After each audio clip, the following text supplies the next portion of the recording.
Class 12th के सभी psychology students का केबी थिन क्लास में स्वागत है। और स्टूडेंट्स, आज हम पढ़ेंगे कान की बनावट, जो कि साइकोलॉजी के लेसन नंबर 1 व्यवहार के दैहिक आधार के अंतर्गत आता है। स्टूडेंट्स, अगर आपने मेरे पहले वीडियो नहीं देखे हैं तो उनको ज़रूर देखें, क्योंकि उसमें व्यवहार के दैहिक आधार के अंतर्गत न्यूरॉन का स्ट्रक्चर और आई स्ट्रक्चर समझाया गया है। तो व्यवहार के दैहिक आधार को समझने के लिए उन दोनों वीडियोस को भी देखना आपके लिए लाभदायक होगा। तो आज हम पढ़ते हैं कान की बनावट के बारे में। कान की बनावट को समझने से पहले ये जान लेना ज़रूरी है कि कान कितने भागों में बटा हुआ होता है। मानव कर्ण जो होता है वो 3 भागों में बटा होता है। इसके 3 भाग होते हैं: बाह्य कर्ण यानी एक्सटर्नल ईयर, मध्य कर्ण यानी मिडिल ईयर, अंतःकर्ण यानी इंटरनल ईयर। बाह्य कर्ण में कर्णपिन्ना, कान की नली और कान का पर्दा यानी ईयर ड्रम आते हैं। मध्य कर्ण में 3 छोटी छोटी हड्डियां हथौड़ा, निहाई और रकाब, अंडाकार खिड़की और यूस्टेशियन ट्यूब आते हैं। अंतःकर्ण में अर्धचक्राकार नलियां और कॉक्लिया आता है। अब इसको समझने के बाद हम चित्र के माध्यम से कान की बनावट और उसकी क्रियाविधि को समझते हैं। स्टूडेंट्स, ये कान का एक चित्र है जिसके माध्यम से मैं आपको कान की बनावट और उसकी क्रियाविधि समझाऊंगी। सबसे पहले हम कर्णपिन्ना देखते हैं। कर्णपिन्ना कान का वो हिस्सा होता है जो कि चेहरे के दोनों तरफ हमें दिखाई पड़ता है। ये सूप के आकार का होता है और ये उपास्थि यानी कार्टिलेज का बना हुआ होता है। इसका काम क्या होता है? कर्णपिन्ना का काम होता है ध्वनि तरंगों को कान की दिशा में मोड़ देना। जो एनिमल्स होते हैं वो जब भी कोई साउंड होती है तो उसकी तरफ इस कर्णपिन्ना को हिलाकर ये समझने का प्रयास करते हैं कि वो साउंड किस दिशा से आ रही है। हालांकि मनुष्य अपने कान को इस तरह हिला नहीं सकता, लेकिन फिर भी कर्णपिन्ना जो होता है वो ध्वनि तरंगों को कान की तरफ मोड़ने का काम करता है। कर्णपिन्ना से लगा हुआ जो हिस्सा होता है उसे कहते हैं कान की नली। इस कान की नली की लंबाई 25 मिलीमीटर और इसका व्यास जो होता है वो 7 मिलीमीटर होता है। कान की नली में एक कड़वा चिपचिपा पदार्थ पाया जाता है जिसे बिटर वैक्स कहते हैं। ये जो बिटर वैक्स होता है यानी कड़वा पदार्थ होता है, ये कान को हानि पहुंचाने वाले सूक्ष्म जीवाणुओं, कीड़े मकोड़ों और धूल से कान की रक्षा करता है। कान की नली अंत में जाकर जिससे मिलती है वो है कर्णढोल यानी कान का पर्दा, जिसे अंग्रेजी में ईयर ड्रम भी कहते हैं। तो ये जो कान का पर्दा होता है, इसका काम क्या होता है? इसका काम होता है मध्य कान से बाह्य कान को अलग करना। और दूसरा काम होता है जो भी साउंड वेव्स यानी ध्वनि तरंगे कान की नली से मध्य कान में जाने के लिए आती हैं, उनको वो सबसे पहले इसी ईयर ड्रम से टकराती हैं, जिसके कारण ये ईयर ड्रम में क्या होता है? वाइब्रेशन होता है यानी कंपन होता है। और उसकी वजह से ध्वनि तरंगे की जो तीव्रता होती है, ध्वनि तरंगों की तीव्रता कई गुना बढ़ जाती है।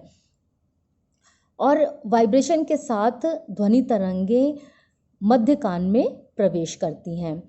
मध्य कान में ईयर ड्रम से लगी हुई यानी सटी हुई 3 छोटी छोटी हड्डियां होती हैं, जिन्हें हथौड़ा यानी मैलस, निहाई यानी इनकस और रकाब यानी स्टेपस कहा जाता है। तो ये 3 हड्डियां एक दूसरे से जुड़ी हुई होती हैं, जिसकी वजह से ईयर ड्रम में जो वाइब्रेशन होता है वो हथौड़ा में भी होने लगता है, क्योंकि हथौड़ा जो होता है वो ईयर ड्रम से सटा हुआ होता है, और बाकी दोनों हड्डियां यानी निहाई और रकाब भी हथौड़े से सटी हुई जुड़ी हुई होती हैं, इसलिए इनमें भी वाइब्रेशन होने लगता है। ये वाइब्रेशन के कारण जो साउंड वेव्स यानी ध्वनि तरंगें होती हैं वो आगे की तरफ बढ़ती हैं, और आगे अंडाकार खिड़की होती है जिसमें से ये दबाव के कारण प्रवेश कर जाती हैं अंतःकर्ण में। ये जो मध्य कर्ण होता है उसका एक हिस्सा होता है जिसे कहते हैं यूस्टेशियन ट्यूब, यानी कि कंठ कर्ण नली। इसके नाम से ही क्लियर है कि ये जो नली होती है ये गले को कान से जोड़ने का काम करती है।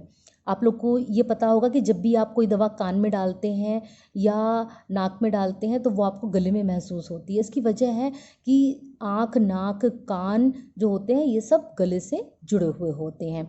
तो यूस्टेशियन ट्यूब जो होती है वो कान को गले से जोड़ने का काम करती है। इसके साथ साथ इस यूस्टेशियन ट्यूब में हवा भरी होती है जो कि जो साउंड वेव्स के दबाव होता है ईयर ड्रम के ऊपर, उससे इस ईयर ड्रम को यानी कर्णढोल को नुकसान होने की संभावना होती है। तो उस हानि से, उस नुकसान से ईयर ड्रम की रक्षा करती है ये यूस्टेशियन ट्यूब। अब जो साउंड वेव जो होती है वो ध्वनि तरंग जब हमारे आंतरिक कान में पहुंचती है तो आंतरिक कान में दो हिस्से होते हैं। एक होती हैं अर्धचक्राकार नलियाँ। अर्धचक्राकार नलियाँ वास्तव में हमारे शरीर को बैलेंस करने का काम करती हैं, यानी हमारे शरीर का संतुलन बनाने का काम करती हैं, क्योंकि जो ध्वनि तरंगें होती हैं वो बहुत तीव्रता के साथ आती हैं जिससे हमारे शरीर का संतुलन बिगड़ने की संभावना होती है। तो अर्धचक्राकार नलियाँ उस बैलेंस को, संतुलन को बनाने का काम करती हैं। और दूसरा हिस्सा होता है कॉक्लिया। ये जो कॉक्लिया है ये अंतःकरण का बहुत ही महत्वपूर्ण भाग होता है। इसकी संरचना घोंघे के समान होती है और इसमें एक तरल पदार्थ भरा हुआ होता है।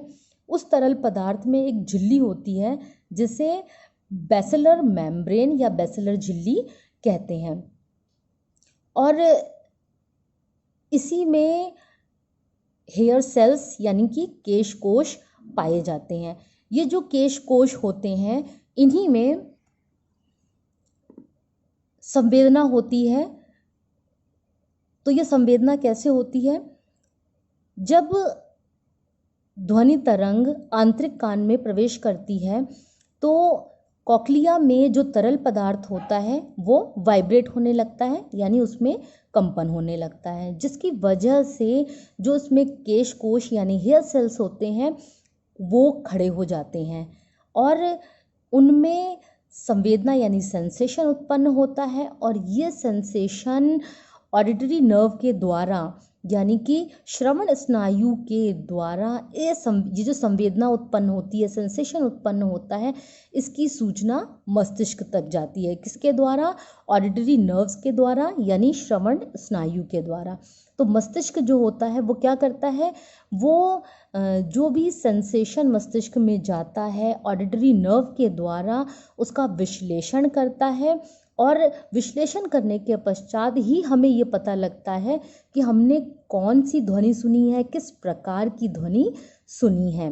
तो ये था कान की बनावट के बारे में जानकारी, और प्लस कान किस प्रकार से काम करता है यानी उसका फंक्शन कैसे होता है उसके बारे में। मुझे उम्मीद है कि ये आपको बिल्कुल अच्छे से समझ में आ गया होगा। अगर ये आपको वीडियो पसंद आई हो और आपको मेहनत पसंद आई हो तो इस वीडियो को सब्सक्राइब करिएगा, लाइक करिएगा और शेयर करिएगा, जिससे हिंदी मीडियम के जो छात्र छात्राएं जिन्होंने मनोविज्ञान लिया है वो इससे लाभान्वित हो सकें। बच्चों, आज के लिए इतना ही, और आगे की वीडियोस ज़रूर देखते रहिएगा केबी थिंद क्लास पर।